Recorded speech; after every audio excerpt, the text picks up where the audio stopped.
गेले ना आता काय परिस्थिती आता उपाशी राहायचं टोको बसायचं आता काय परिस्थिती आहे सगळं तर झालं आता नील बाकी काय आहे हां काय आहे लेकरा बाळाची परिस्थिती गावात कायचं पाणी कायची लाईट आहे कायचं काय आहे आता काय पद्धतीने सरकार देईन आणि मग आम्ही खाऊ नाही तर बसूत बाली हो सरकारने दिलं तर खाऊ नाही तर बसू टोको आम्हाकडे कायचं येतंय सरकार त्यांना काय घेणं देणं आहे सरकार कायचं येतंय आम्हाकडं वा गरीबी गावात मग सगळं नुकसान झालं कुठं वावर नाही राहिले कुठं नदी नाही राहिली कुठं एरी नाही राहिल्या कुठं बाराव नाही राहिले कुठं काही नाही राहिलं आता काय नुकसान सांगावं त्यांना कायचं येते तर कोण येतंय कशाचं कधी 8 दिवस झाले आम्ही 8 वाजता झोपलो तर लगेच 9ला सुरू झालाय 9ला सुरू झालाय ते असंच झालाय सुरू डगी फुटी 5:30 वाजतातला काय खायला काय खावा पाण्या पावसाचं हां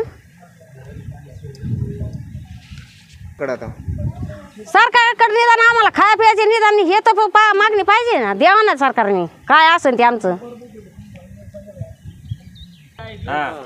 पाणी नाही लाईट नाही रेंज नाही काही नाही काय खावा काय पियावा आम्ही इकडे डोंगरामध्ये हां हां डोंगरावर येऊन बसलो गावात पाणी शिरले म्हणून गावची परिस्थिती म्हणजे आज अशी झालेली हे वनवेवाडी गाव म्हणजे हे डोंगर पट्ट्यातलं बर्मागिरी पट्ट्यातलं हे गाव हे वनवेवाडी मोराळा गेल्या 7 ते 8 दिवसापासून मागं डगफुटी झालती त्याला जवळपास 8 दिवस होऊन गेलं पण इथं ना प्रशासन ना तलाठी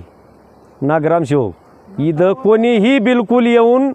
म्हणजे दक्षता घेतलेली नाही त्याची आणि रात्री 9 वाजल्यापासून हे डगफुटीचं जी दृश्य म्हणजे डगफुटीची झाली आणि जी हे पुराचं पाणी अख्ख्या गावात शिरलं पाठ 4-5च्या नंतर इथं लाईट टावरचा बंद असल्यामुळं इथं टोटल लोकांनी आपण आपल्या याला त्याला सांगून असं उठून बाजूला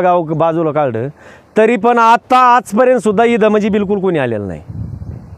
मुख्यमंत्री साहेबाला आमची हात जोडून एवढीच प्रशासनाला आणि मुख्यमंत्री देवेंद्र फडणवीस साहेबाला आमची विनंती आहे की हे गावाला 8 दिवस झालं पाणी नाही ह्या गावाची जवळजवळ 60 ते 70 पोल म्हणजे लाईटीचे मेन लाईटीचे पोल पडून गेलेले आहेत आणि शेती आखी पुराणी उद्ध्वस्त होऊन गेलेली आहे बाली दगडं येऊन बसलेली आहेत म्हणजे शेतीत आणि खायला काही नाही इथं साधं पिठीवर म्हणजे चक्कीवर दळण दळायचं म्हणलं तरी लाईट नाही आम्हाला 8 दिवस झाले पूर शिरून डिपी दळालेली आहे तरी पण ह्या बिलकुल आमच्या तलाठी ग्रामसेवक तहसीलदार यांना आजपर्यंत बी म्हणजे यांना कोणाला याचं काहीच गद्यपदे नाही आज आम्हाला खाण्याची पिण्याची म्हणजे खायची तर इतकी भयंकर परिस्थिती आहे साहेब पण आज आम्हाला जर दुसरीकडे कुठं जायचं म्हणलं तरी जाता येऊ शकत नाही आमचे 3ही बाजूचे पूल तुटलेले आहेत मिरडवाडीचा पूल तुटलेला आहे त्या कॉन्ट्रॅक्टदारांनी एक सर्वसाधारण पूल करून दिला आहे तो एका पोराच्या पाण्यात तुटून गेला आहे तिकडे पलीकडे जाता येत नाही आणि इथं मोराळा वनेवाडी जी पूल आहे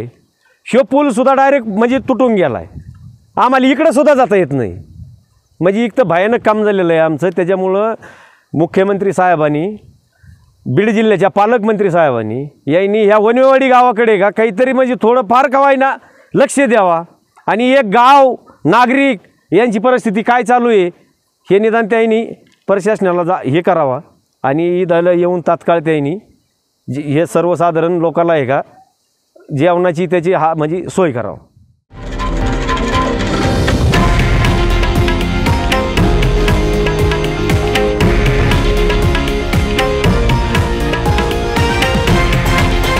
हे आहे देशातील नंबर 1 न्यूज नेटवर्क आणि आपण पाहत आहात TV9 मराठी, एकमेव.